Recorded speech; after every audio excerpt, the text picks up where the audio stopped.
The courtroom drama surrounding Sean Diddy Combs just escalated to a whole new level, and this time, it's not just about headlines, it's about decades of buried secrets, shocking testimonies, and one explosive voice from the past finally speaking out. Former Danity Kane member Dawn Richards stepped forward, shaking the foundation of Diddy's carefully curated image. Her chilling testimony didn't just support Cassie's disturbing claims, it cracked open a vault of long whispered rumors, industry silence, and terrifying possibilities involving none other than Jennifer Lopez. What Dawn revealed may explain J-Lo's decades of silence, and hint at horrors that went far beyond the public eye. As the second week of Sean Combs' sex trafficking and racketeering trial began in Manhattan, the tone shifted from scandal to something far darker. Former Danity Kane member Dawn Richard, once inside Diddy's elite circle, delivered jaw-dropping revelations that captivated the courtroom and the world. What she witnessed, she said, was no mere toxic relationship. It was systemic violence, unfiltered and unchecked. In one haunting account, Dawn described a breakfast gone horribly wrong. Cassie was in the kitchen making eggs for Combs at his Los Angeles mansion. Dawn and fellow singer Kina Harper were also present. Without warning, Combs descended into rage, grabbed a frying pan and swung it at Cassie. As Dawn stood in disbelief, she claimed she saw Combs drag Cassie upstairs. From there, the sounds, thumps, yells, pain made it horrifyingly clear what was happening behind closed doors. But that wasn't the worst of it. According to Dawn, the following day brought an even more chilling moment. Combs reportedly turned to her and said, "People like you can go missing for talking." That line, so calm, so threatening, stuck with her. And now, as she stood in court years later, she finally spoke it aloud. Her voice trembled but remained firm as she recounted seeing Cassie with visible bruises on her face, arms, stomach. She said violence was frequent. Sometimes it followed arguments, but often it appeared without warning. Punches, slaps, choking. Dawn painted a picture not just of one abusive episode, but of a pattern, a lifestyle, a system of power and fear. And what made it even more disturbing, she wasn't the only one who saw it. Dawn testified that Combs' own security and staff witnessed the abuse yet did nothing. Not a flinch, not a word. They simply looked away. The silence, she said, was just as loud as the violence. Naturally, Diddy's legal team leapt to action. They labeled her a liar, tried to challenge timelines, questioned her motives. They pointed to her pending civil suit as evidence of personal gain, but no amount of legal deflection could drown out the reaction in the courtroom. Something had shifted. This wasn't just a case about Diddy anymore. It was about an entire culture of complicity, and into that culture steps one name that refuses to fade from public speculation: Jennifer Lopez. J-Lo has remained notably silent during this scandal. No statements, no comments, nothing. But Dawn's revelations hint that J-Lo's silence may not be indifference. It might be fear. Fear of what she saw. Fear of what could be exposed. Or worse, fear of what could happen if she spoke. The connections between Diddy and J-Lo run deep. Back in 1999, they were Hollywood's ultimate it couple. Red carpets, magazine covers, music videos, they were everywhere. But while their public image glistened, their private life told a murkier story. Dawn didn't outright name J-Lo when asked which celebrities had seen Diddy abuse Cassie, but she said many A-listers were present during troubling moments. She claimed to have spoken to them. She couldn't recall names under cross-examination, but speculation exploded. Could J-Lo have been one of those bystanders? And if so, what did she see? That's where things get darker. A resurfaced lawsuit involving Diddy and Jay-Z introduced horrifying allegations. A woman, identified only as Jane Doe, claimed she was lured to an after-party by someone allegedly working for Combs. Once there, she was asked to sign an NDA and given a drink she suspects was drugged. According to her testimony, she was assaulted, first by Jay-Z, then by Combs, while a well-known female celebrity stood by and did nothing. The lawsuit doesn't name that celebrity, but two names keep circling: Mary J. Blige and Jennifer Lopez. Both were close to Diddy at the time. Both were at the VMAs in 2000, and both were reportedly present at private events that followed. That same VMAs night, J-Lo and Diddy had stunned the world on the red carpet. She wore a white outfit that became instantly iconic. He matched her in classic fashion. It was a defining moment until, allegedly, that very night turned sinister. Fast forward just a few months and another major scandal exploded. In December 1999, J-Lo and Diddy were both arrested following a nightclub shooting in New York. Reports say Diddy's entourage got into a fight, cash was thrown, and chaos erupted. Shots were fired. 3 people were injured. When police pulled pulled over the car carrying Diddy and J-Lo, a gun was found near her feet. J-Lo cried for hours at the precinct, but ultimately, she was cleared due to insufficient evidence.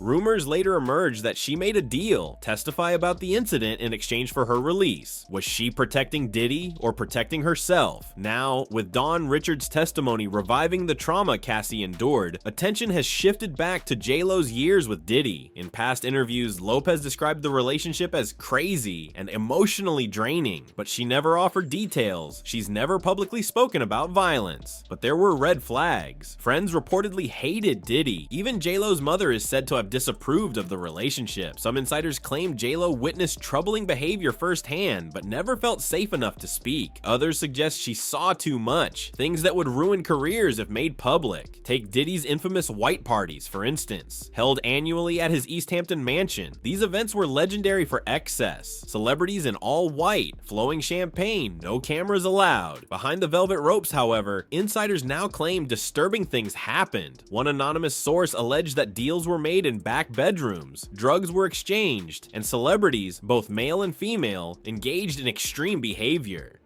Diddy reportedly walked around in a robe, showing guests to hidden rooms. And yes, J-Lo was there. Old footage has resurfaced showing J-Lo smiling next to Diddy at those parties. But knowing what we know now, those moments feel less glamorous and more sinister. And then there's the gunshot that never faded. Natanya Rubin, who was injured in the 1999 club shooting, recently said she's willing to undergo surgery to remove bullet fragments from her face to help prosecutors prove Diddy was the shooter. She also accused J-Lo of lying under oath, suggesting that the superstar helped cover up what really happened that night. Rubin said J-Lo carried them in and then lied to the grand jury. If proven true, it could mean that Lopez wasn't just a witness, she was part of the cover-up. Then there are the emotional scars. After the chaos of her relationship with Diddy, Lopez quickly pivoted to dating backup dancer Chris Judd. Some saw it as a rebound, others as a strategy, but now it looks more like an escape route, a desperate attempt to return to safety. Insiders claim J-Lo was traumatized by the Puffy era, and that her transition away from the hip-hop scene was intentional. Gone were the flashy parties, in came clean-cut relationships and polished rebrands. But whispers have followed her for years. Was she simply in the wrong place at the wrong time? Or did she willingly stay silent to protect a man and her own future? Did she witness things she'll never admit to? One former collaborator, John, recalled a moment in the studio when women were being openly disrespectful toward Lopez. Puff allegedly instructed Jan to drive her home to avoid a fight. When she returned, jeans, ponytail, Vaseline on her ears, she was ready to confront the room. Puff cleared the girls out, but that moment painted a vivid picture. J-Lo wasn't oblivious. She knew what was happening. What really went down during those years is still unclear, but as more people come forward and as lawsuits pile up, the silence around Jennifer Lopez is becoming harder to ignore.